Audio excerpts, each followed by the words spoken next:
안녕하세요, 여러분. 오늘 우리는 느헤미야서의 마지막 장을 통해서 영적인 개혁이 우리 삶의 가장 현실적인 문제, 바로 돈과 얼마나 깊이 연결되어 있는지를 한번 살펴보려고 합니다. 이건 그냥 오래된 옛말 이야기가 아니고요. 오늘을 살아가는 우리의 돈과 신앙을 그대로 비춰주는 거울이 될 겁니다. 느헤미야가 12년 동안 정말 헌신적으로 사역을 마치고 잠시 페르시아로 돌아갔었거든요. 그리고 다시 예루살렘에 와봤을 때 정말 충격적인 광경을 마주하게 됩니다. 자신이 평생을 바쳐서 쌓아 올렸던 그 영적인 성벽이 그냥 속절없이 와르르 무너져 내리고 있었던 거죠. 그가 자리를 비운 시간이 그렇게 길지도 않았는데 말입니다. 아니, 대체 뭐가 문제였을까요? 그토록 뜨거웠던 부흥이 어떻게 이렇게 순식간에 차갑게 식어버릴 수 있었을까요? 모든 부패와 타락의 한가운데 그 핵심에는 과연 무엇이 자리 잡고 있었던 걸까요? 네, 놀랍게도 바로 돈이었습니다. 제사장은 경제적인 이득 때문에 원수랑 손을 잡았고, 백성들은 현실을 핑계대면서 헌신을 멈췄어요. 그리고 성전 봉사자들은 당장 먹고 사는 문제 때문에 사명을 버렸죠. 결국 모든 문제의 뿌리를 파고 들어가 보니까 이 돈이 아주 복잡하게 얽혀 있었던 겁니다. 자, 그럼 그 구체적인 내막으로 한번 들어가 보겠습니다.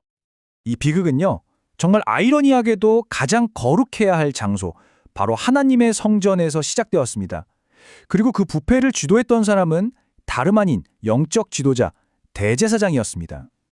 자, 이 화면 좀 보세요. 와, 정말 기가 막힌 조합 아닙니까?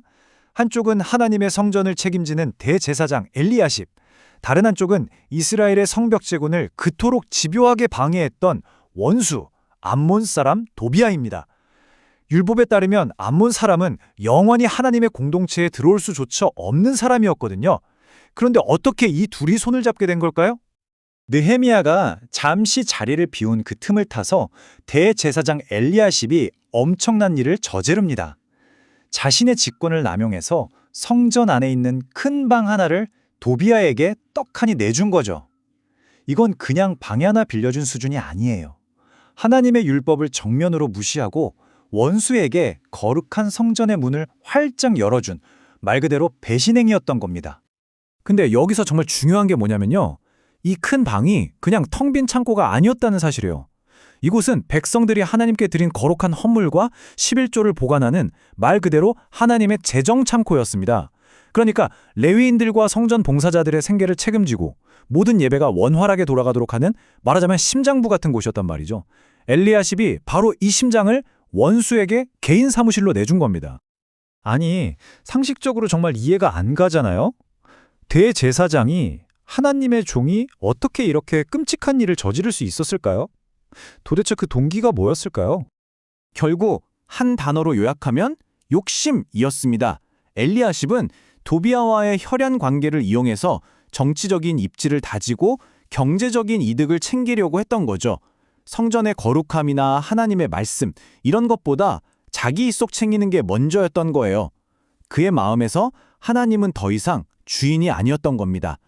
자, 그런데 지도자 한 사람의 이 욕심이요, 개인의 타락으로 끝나지 않았습니다. 마치 도미노처럼 공동체 전체를 마비시키는 끔찍한 악순환의 시작점이 되었습니다. 이 악순환을 제대로 이해하려면 우리가 먼저 11조에 대한 오해를 좀 풀어야 해요. 11조는요, 그냥 수입의 10분의 1을 내는 종교적인 의무가 아니었습니다. 하나님이 원래 의도하신 건 온 공동체가 함께 먹고 즐기는 축제였고 또 사랑을 나누는 실천이었습니다. 보세요. 11조는 단순히 성전에서 일하는 레위인들의 생활비만 해결해 준 게 아니었어요. 우리 주변에 가장 약한 사람들 있잖아요. 나그네, 고아, 과부, 이 사람들을 배불리 먹이는 사랑의 통로였던 겁니다. 바로 이걸 통해서 하나님의 사랑이 공동체 전체에 흘러넘치게 되는 거죠. 이야, 이게 바로 하나님이 꿈꾸셨던 온전한 11조의 정신이었던 겁니다. 자, 그럼 이제 이 끔찍한 악순환의 고리가 어떻게 작동했는지 한번 보시죠. 첫째, 지도자의 욕심으로 성전의 재정 창고가 사유화됩니다. 둘째, 11조를 보관하고 분배할 시스템이 그냥 마비돼 버리죠. 셋째, 이걸 본 백성들은 어땠을까요? 에이, 지도자도 저러는데 뭐 먹고 살기도 힘든데 하면서 11조를 딱 멈춰버립니다.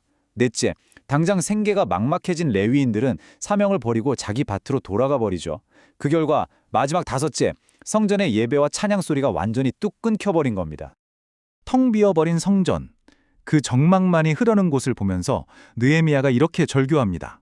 어쩌다가 하나님의 집이 이토록 버려졌는가? 그의 목소리에는 정말 깊은 슬픔과 함께 불타는 분노가 담겨 있었습니다. 그런데 느헤미야는요, 그냥 주저앉아서 한탄만 하고 있지 않았습니다. 그의 분노는 그냥 감정적인 폭발이 아니었어요. 이건 하나님의 무너진 거룩함을 다시 세우려는 거룩한 분노였습니다. 그리고 이 분노는 아주 즉각적이고 단호한 개혁 행동으로 이어졌습니다. 그의 개혁은 정말 명쾌했습니다. 첫 번째, 정결케 하라. 원인 제공자였던 도비아의 모든 세간을 성전 밖으로 싹 다 내던져서 악의 근원을 제거하고 그 방을 정결하게 했습니다. 두 번째, 회복시켜라. 흩어졌던 레위인들을 다시 불러 모으고 백성들에게 11조를 회복시켜서 시스템을 복원했죠. 그리고 가장 중요한 세 번째, 새롭게 세우라. 충직하다고 인정받는 사람들을 청지기로 세워서 투명하고 정직한 재정 시스템을 재건했습니다.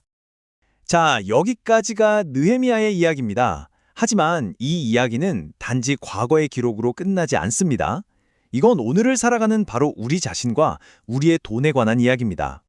잠시 이 질문 앞에 멈춰서서 스스로에게 한번 물어보셨으면 좋겠습니다.